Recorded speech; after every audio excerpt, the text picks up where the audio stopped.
Look closely at this silver-backed heirloom and you'll notice something impossible. It doesn't reflect my face, my clothes, or even the room behind me. It only shows the pulsing, jagged crimson of the blood moving through my veins. This mirror isn't showing us the truth. It's hunting for its next meal. That was the last sentence I recorded before I turned the camera away from the mirror. I wish I could say I was exaggerating. I wish I could say the footage was edited, the reflections were a trick, or that some strange combination of old glass, poor lighting, and an overactive imagination created the illusion. But the mirror was real, and the thing inside it was watching me. I first saw the mirror in the abandoned estate of the Ashcombe family, a place that had been empty for nearly 70 years. The property sat beyond a stretch of dead woodland where the trees grew twisted and crowded together, blocking most of the sunlight even during the afternoon. Locals avoided the area not because they believed in ghosts or curses, but because nobody could explain why every animal seemed to disappear near the house. No birds nested there. No insects buzzed around the broken windows. Even the wind seemed to stop at the old iron gate. I was hired to document the estate before it was demolished. My job was simple: photograph valuable objects, record structural damage, and identify anything worth preserving. Most abandoned houses were disappointing. Dust-covered furniture, rotten wood, faded portraits, and old family belongings left behind by people who thought they would return someday. Ashcombe Estate felt different from the moment I stepped inside. The air smelled like wet stone, old paper, and something metallic I couldn't identify. The hallway was lined with portraits of generations of Ashcombes staring down at me with expressions that felt strangely similar. Every painting had the same detail. The subject's eyes looked slightly off-center, as if they weren't looking at the artist. They were looking at something behind him. I ignored the feeling and continued deeper into the house. The mirror was found in a locked room at the end of the eastern corridor. The lock was rusted shut, but the door itself opened easily when I pushed against it. The room was almost completely empty except for a wooden stand holding a large antique mirror. It was taller than me. The frame was made of dark wood wrapped in silver designs that looked like vines or veins spreading around the edges. The glass was perfectly clean despite the years of neglect around it. No dust, no cracks, no fingerprints. That was the first thing that bothered me. Everything in that house was covered in decades of decay, except the mirror. I stepped closer and looked into it. At first, I saw nothing unusual. My reflection stared back. My jacket, my camera hanging around my neck, the dark room behind me. I remember feeling disappointed. I had expected something dramatic, something obvious. Instead, it looked like an ordinary old mirror. Then I moved my hand. My reflection didn't, only for a second. A tiny delay, but it happened. My fingers lifted and the reflection followed a moment later. I froze. I slowly raised my hand again. The reflection copied me perfectly. I told myself I imagined it. The human brain is excellent at creating patterns where none exist. Old houses play tricks on perception. Shadows move, sounds distort. Your mind fills in missing pieces. That explanation lasted until I noticed my reflection wasn't looking at me anymore. It was staring at my neck. At first, I thought it was a strange angle. Then I realized the reflection's eyes were focused on the pulse in my throat. The room behind me began to fade. Not gradually, not like darkness spreading. It simply disappeared. The walls vanished first, then the floor, then the objects around me. My reflection remained, but the mirror no longer showed a person standing in a room. It showed a black, empty space. And inside that darkness, something appeared. A faint red line, a pulse, It moved slowly at first, like a heartbeat far away. Then it became brighter. The red shape stretched across the glass, forming branching patterns, veins. Not on my body, inside the mirror. I stepped backward. The image changed immediately. The red pattern shifted toward me, like they had noticed my movement. I grabbed my camera and took several photographs before leaving the room. I didn't remember locking the door behind me. I only remember running. The strange thing is, I didn't tell anyone about what happened that day. Not immediately, because saying it out loud would make it real. And I wasn't ready for that. For 3 nights after visiting Ashcombe Estate, I couldn't sleep properly. Every time I closed my eyes, I saw that red glow spreading across the glass. I started checking my own reflection constantly. Bathroom mirrors, car windows, phone screens. Every reflective surface became suspicious. Nothing happened until the 4th night. I was reviewing the photographs from the estate when I found something impossible. The pictures of the mirror didn't show my reflection. They showed darkness, and in the center of the glass was a faint red outline, a shape like a human body made entirely from blood vessels. The strangest part was the final photograph. I didn't remember taking it. The camera was pointed directly at the mirror. The room was empty, but the red shape inside the mirror had moved closer. It was facing the camera, like it knew it was being observed. I contacted an antique appraiser named Elias Vane, a specialist in historical glass and reflective materials. I expected him to laugh. He didn't. When I showed him the images, he became silent for almost a full minute. Then he asked one question. "Did you touch it?" I told him no. He looked relieved. That scared me more than anything else. Elias agreed to examine the mirror after it was transported from the estate. He arrived with measuring tools, cameras, and several pieces of equipment used for analyzing antique materials. The first thing he noticed was the temperature. "The glass is cold," he said. "How cold?" "Not naturally cold." He placed a sensor against the surface. "The room is 21 degrees Celsius.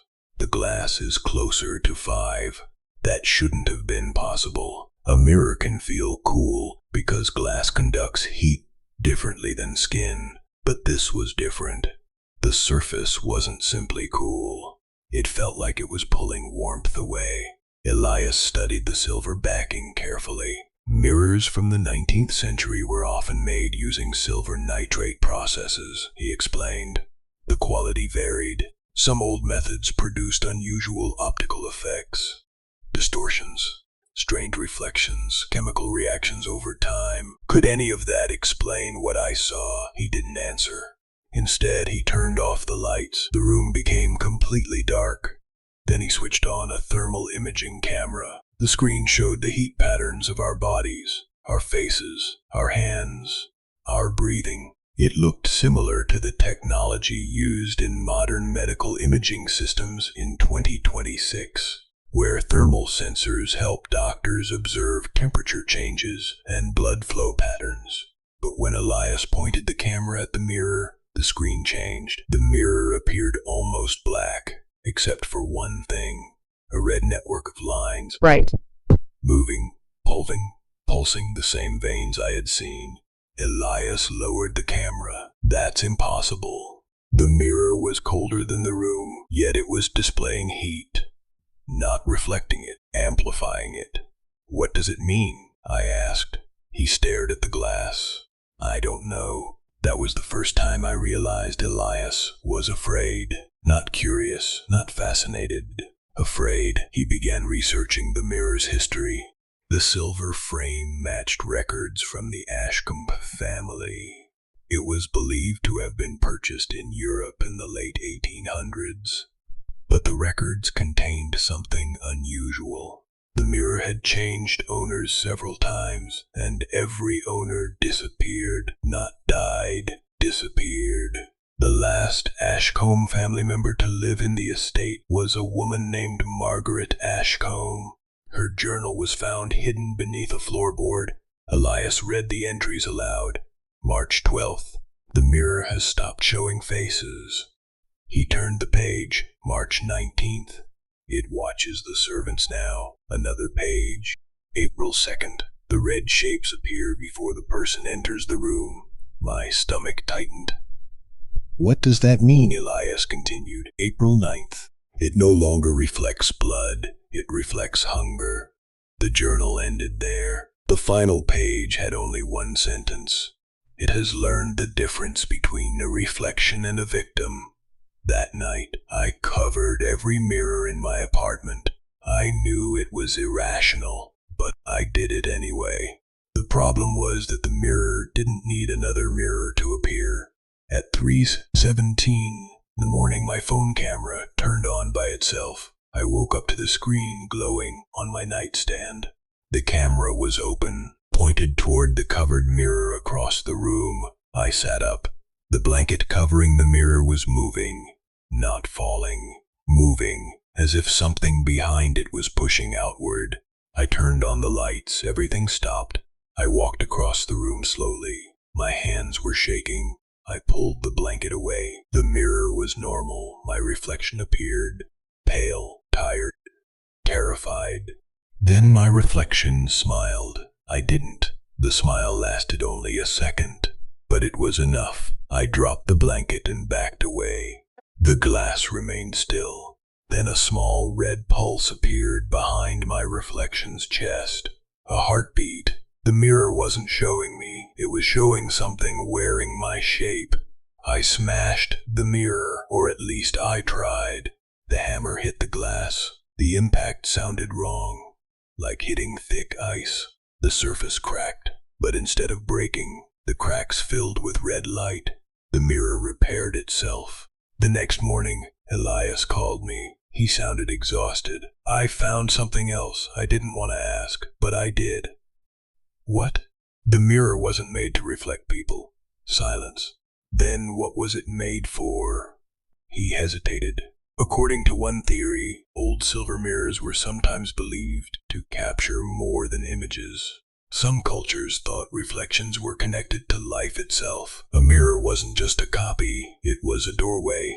That's superstition. Yes, he paused. But superstition exists because people experience things they cannot explain. I returned to Ashcombe Estate with Elias because neither of us could ignore what was happening.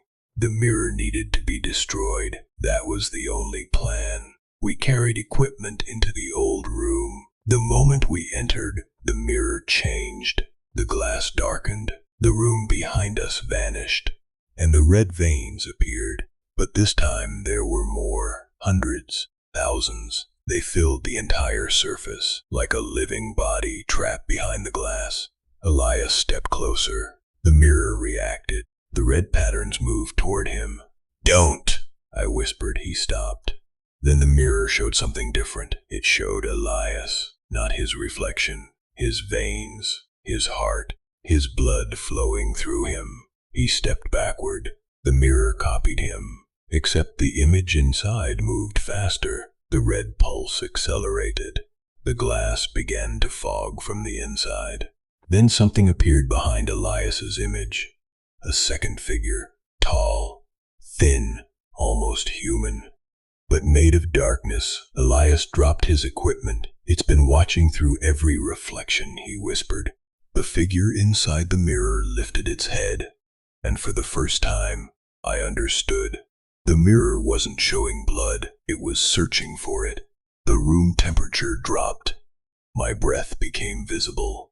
Elias grabbed a metal case and struck the frame. The silver cracked. A sound came from inside the glass, not a scream. Something worse, a deep, wet sound, like something starving.